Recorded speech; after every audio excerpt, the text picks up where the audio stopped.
এই মুহূৰ্তত কৰ্মচাৰীৰ লগতে ৰাজ্যবাসীৰ বাবে জনাব বিচাৰিছো এটা বিগ ব্ৰেকিং নিউজ। এবাৰ বিজেপিয়ে প্ৰকাশ কৰিছে নিৰ্বাচনী ইস্তাহাৰ। কৰ্মচাৰী আৰু সাধাৰণ জনতাৰ বাবে কি আঁচনি লৈছে, কি আছে বিজেপিৰ এইবাৰ নিৰ্বাচনী ইস্তাহাৰত, সবিশেষ আপোনালোকক জনাই দিব বিচাৰিছো। ভিডিঅ'টো প্ৰথমৰ পৰা শেষলৈকে চাই থাকিব।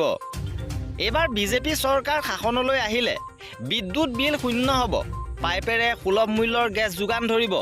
বিজেপিৰ 67 পৃষ্ঠাৰ নিৰ্বাচনী ইস্তাহাৰত কি প্ৰকাশ কৰিছে প্ৰধানমন্ত্ৰী নৰেন্দ্ৰ মোদীয়ে মুকলি কৰিলে বিজেপিৰ নিৰ্বাচনী ইস্তাহাৰ। বিজেপিৰ নিৰ্বাচনী ইস্তাহাৰৰ সংকল্প পত্ৰ বুলি নামাকৰণ কৰা হৈছে। বিজেপিৰ মুখ্য কাৰ্যালয়ত প্ৰধানমন্ত্ৰী নৰেন্দ্ৰ মোদী, দলৰ সভাপতি জে.পি. নড্ডা, ইস্তাহাৰ সমিতিৰ অধ্যক্ষ ৰাজনাথ সিং, সমিতিৰ আহ্বায়ক নিৰ্মলা সীতাৰমণ আৰু গৃহমন্ত্ৰী অমিত শ্বাহে মোদীৰ গেৰাণ্টিসহ বিজেপিৰ সংকল্প পত্ৰ প্ৰকাশ কৰে। 67 পৃষ্ঠাৰ নিৰ্বাচনী ইস্তাহাৰত আগন্তুক 5 বছৰৰ বাবে বিজেপি চৰকাৰ ৰূপৰেখাৰ বিষয়ে উল্লেখ কৰা হৈছে।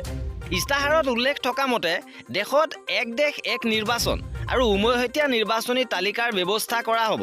বিজেপিৰ সৰ্বোচ্চ অগ্ৰাধিকাৰ হ'ব সামাজিক আৰু ডিজিটেল আন্তঃগাঁথনিৰ প্ৰসাৰ। বিজেপি চৰকাৰে দৰিদ্ৰ লোকৰ বাবে নিৰ্মাণ কৰিলে 4 কোটি ঘৰ, এনে পৰিয়ালৰ বাবে আৰু 3 কোটি ঘৰ নিৰ্মাণ কৰা হ'ব। মুদ্ৰা আঁচনিৰ অধীনত ঋণৰ সীমা 10 লাখৰ পৰা 20 লাখলৈ বৃদ্ধি কৰাৰ সিদ্ধান্ত লোৱা হৈছে আৰু ঘৰলৈ সুলভ মূল্যৰ পাইপ গেছ সংযোগ প্ৰদানৰ বাবে দ্ৰুতগতিত কাম কৰিব।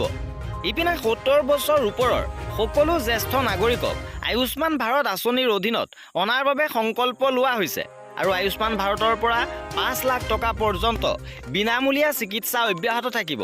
আগন্তুক 5 বছৰলৈ বিনামূলীয়া ৰেচনৰ সুবিধাও অব্যাহত থাকিব। প্ৰধানমন্ত্ৰী সূৰ্য ঘৰ যোজনাৰ জৰিয়তে বিদ্যুৎ বিল শূন্য কৰাটোৱে হ'ব অগ্ৰাধিকাৰ।